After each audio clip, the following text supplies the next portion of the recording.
সকাল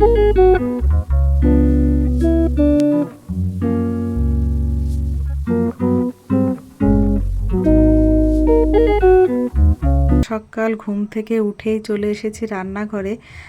ছেলেকে স্কুলে তৈরি করে দিয়ে টিফিন তৈরি করে দিয়ে তারপরে আমি এই টিফিন বানাতে শুরু করেছি। সকাল সকাল একদম হেভি ব্রেকফাস্ট, তার কারণ রাত্রের বেলা আগের দিন মেয়ের জন্মদিনের চিকেন চাপটা ছিল, তো চিকেন চাপটার সঙ্গে তন্দুরি রুটিটা ভালো যায়, সেই কারণে আমি তন্দুরি রুটিটা করলাম। আর রাত্রের দিকে আমি আটাটা মেখে রেখেছিলাম, তার কারণ ফার্মেন্টেশন ভালো না হলে রুটিটা ভালো হয় না, তো সেই কারণে সবার জন্য আগে সকাল সকাল হেভি ব্রেকফাস্ট করে নিয়েছিলাম। আর ব্রেকফাস্টের পরে আমার যা তো ও চা খায়, তো চা আমি বানিয়ে দিই, তো নিজে নিজেই চা বানালো মার জন্য, ওর জন্য। তো আর তার পাশেই কিন্তু আমি সেই সকাল সকালই রান্না তুলে দিয়েছি, তার কারণ সবাই একসাথে একটু গল্প আড্ডা করব, ঘুরতে যাব, সেই কারণেই সকাল সকাল উঠেই ঘুম থেকে টিফিন সেরেই ওই উনানেই আর নিভাইনি তো রান্না তুলে দিয়েছিলাম। তো সঙ্গে কাটা মাছ ছিল রান্নার জন্য, চিংড়ি মাছ ছিল আর ছোটো মাছ ছিল। তো চিংড়ি মাছ দিয়ে মোচার ঘন্ট করব, আর কাটা মাছ দিয়ে মুখে কচুর তরকারি করব। আর একজন দাদা আমাদের খাড়কোল বা ঘাটখোল, তো খাড়কোল বা ঘাটখোল কে কে খাও, আর এক এক জায়গায় একরকম আঞ্চলিক নাম থাকে, তো আমাদের এখানে ঘাটখোলই বলা হয়। তো কে কে কীভাবে খাও, কেমনভাবে খাও, তো আমাকে অবশ্যই বলো। আর এই দেখো ঘাটখোলটা এরকম মা ধুয়ে কেটে বেছে রেখে দিয়েছে। আমি একদমই কাটতে পারি না, তার কারণ আমার ভীষণ অ্যালার্জি হয়। কচু বা এই ঘাটখোল কাটলেই আমার হাত মানে ফুলে যায়, পুরো চুলকাতে চুলকাতে লাল হয়ে যায় হাত, তো ওই জন্য আমি কাটি না। মাই কেটে দিল, বেছে দিল, তো তারপর আমি ওটা রান্না করলাম। তো এদিকে আমার মাছ ভাজা শুরু করে দিয়েছি, আর অন্য কড়াইতে আমি মোচার ঘন্ট বসিয়ে দিয়েছি। আর এদিকে মা সব কুটে বেছে গুছিয়ে দিয়েছিল বলে তাড়াতাড়িও হয়ে গেল, আর যাও ছিল সঙ্গে। তো বলে না 10-এর লাঠি 1-এর বোঝা, তো সবাই মিলে হাতে হাতে কাজ করলে তাড়াতাড়িও হয়ে যায়, আর সংসারে সব সুখ শান্তি বজায় থাকে। সেটা সবসময় আমার সংসারেই হোক বা অন্যের সংসারেই হোক, তো কাজ নিয়ে ঝামেলা থাকে না। আর এদিকে আমরা বিকেলবেলা বেরোবো বলেও একটু তাড়াতাড়ি মানে করছিলাম, কারণ বাচ্চাগুলোকে ঘুম পাড়িয়ে খাইয়ে দিয়ে ঘুম পাড়িয়ে তারপরে তুলে আবার আমাদের পার্কে যাব। আর দেখো আমার প্রায় রান্না হয়ে গেছে, আর রান্না শেষে আমরা খাওয়া দাওয়া করে একটু বিশ্রাম নিয়ে বিকেলবেলা দেখো বেরিয়েই পড়েছি পার্কে। আর আমাদের বাড়ি থেকে এই পার্কটা খুব একটা দূরে না, এটা চিলড্রেন পার্ক, আর এটা 6টার মধ্যে বন্ধ হয়ে যায় বলে একটু তাড়াতাড়ি করে রোদ থাকতে থাকতে বেরোতে হলো। তো সবাই মিলে আমরা পার্কে ঘুরতে এসেছি। আর বাচ্চাগুলোর তো প্রথম আকর্ষণ ছিল ওরা স্লিপেই উঠবে, আর 3জন আমার মেয়ে আর 2 দাদা, ছোটদা আর বড়দাদা। তো সবাই মিলে এখানে এসে ওরা একটু, বড়রা একটু ভরেছিল আর ছোটরা একটু স্লিপে উঠলো, দোলনায় উঠলো, আর রাউন্ড রাউন্ড করে ঘুরে, মানে আমার ছেলে তুললো যেহেতু ওর চেনা জায়গা, ওই জন্য ওর ভাইকে ও সব জায়গায় নিয়ে ঘুরে বেড়াচ্ছিল। আর এদিকে আমার মেয়ে দেখো ওর ঠাম্মার কোলে বসে বেশ আনন্দ উপভোগ করছে, কোল থেকে নামবে না। আর আমার পার্কে ওর মানে ওর বাবার কলিগের এক মেয়ের সঙ্গে দেখা হয়ে গেল, তো দুজনকে নিয়ে আমি দোলনায় বসে একটু দোল খেলাম। যখন অনেক অনেক দিন কাছের লোক কাছে আসে বা বাড়ির লোক কাছে আসে, তখন আনন্দের সীমা থাকে না।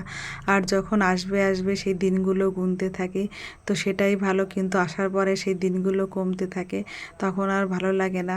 তাদের যাওয়ার সময়ও হয়ে গেছে, কালকে চলে যাবে, তো সেটা ভেবে মন খারাপ করছে, তার কারণ ওরা আসছিল, এটা ভেবেই ভালো লাগছিল, চলে যাবে সেটা আর ভালো লাগছে না। আর এদিকে দেখো বড়দাদা ছোটদাদাকে নিয়ে দোলনায় ঘোরাচ্ছে, ও নিজে উঠবে না, ও তো নিজে উঠলে নাকি মাথা ঘোরে, কিন্তু নিজে যদি দৌড়ায় নিচে সেটা নাকি মাথা ঘোরে না। তো ওর বোনকেও ও তুলতে চাইলো কিন্তু ওঠেনি, তো দাদা নেমে গেল।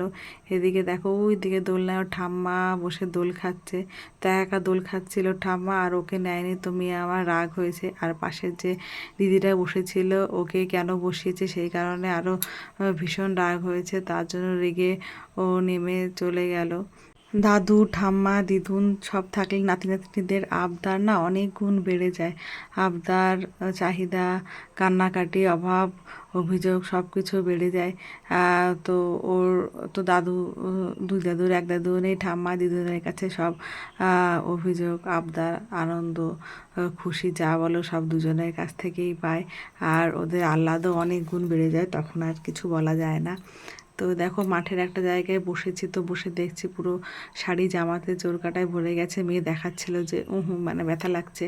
তো দেখলাম সত্যি মাঠটাতে একটু বৃষ্টির জল পড়ার সাথে সাথে পুরো জোর কাটাতে ভর্তি হয়ে গেছে। তো এই জোর কাটা নিয়ে কয়েকটা গানও করলাম। তো সবাই মিলে একটু হাসাহাসি আড্ডা মারলাম। তো আর এই যে ওর কলিগের মেয়ে, তো ওর বান্ধবীকে ছেড়েও যাবে না, যেহেতু দুজনেই সমবয়সী। তো ওর বাবা ওকে বাড়ি নিয়ে যাবে, কিন্তু যাবে না। তো ওদের বাড়িও একটু পরে আমরা যাব। তো বললাম আমাদের একটু জায়গা আর একটু ঘুরি, তারপরে আমরা যাব। তো ওরা চলে যাওয়ার পর আমরা আবার একটু আইসক্রিমের দোকানে আইসক্রিম খেতে গেলাম। তার কারণ ছেলে মেয়ে সবাই বায়না করেছিল যে একটু আইসক্রিম খাবে।